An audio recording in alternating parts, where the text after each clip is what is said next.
खुलुमबाय स्टुडियाव दं आं भाग्यश्री बसुमतारी जमदुवार ब्लगआ गाबोन एबा 9 जुलाइ खालि beneficiary meat and socio economic awareness हाबाफारि खुंफुंगोन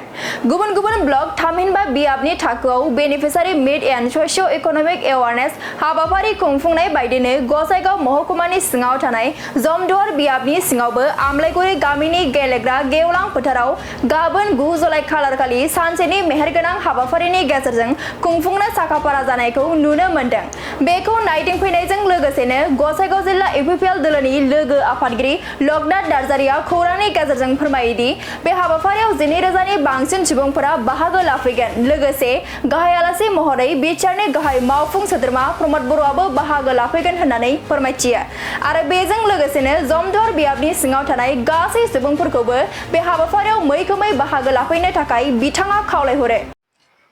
नंगौ दिनै सारा बिटिआरआवहाय मोनफ्रोमबो समस्थियाव दिनै बेनिफिसारि मिट प्रग्राम लानाय जादों बे जाहैबाय सरकारनिफ्राय आरो बेबादिनो जोंहा गसाइगाव जिल्लानि सिङाव थानाय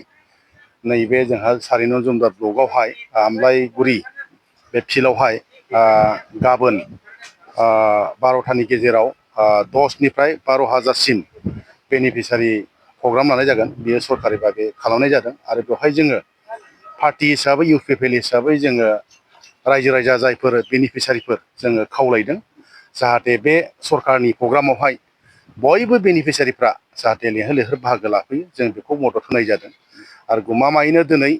जोंनि नैबे जमदुवारावल' नङा मोनफ्रोमबो समस्थियाव जादों आरो जेरैबायदि सरकारनि टारगेट होदों सरकारि हिसाबै बेनिफिसारि हिसाबै 10 निफ्राय 12 निफ्राय 15,000सिम बे जेरावबो मोनफ्रोमबो दिनै बेनिफिसारि प्रग्राम मिटआ जाफुंदों आरो थारैनो गाबोन जोंनावबो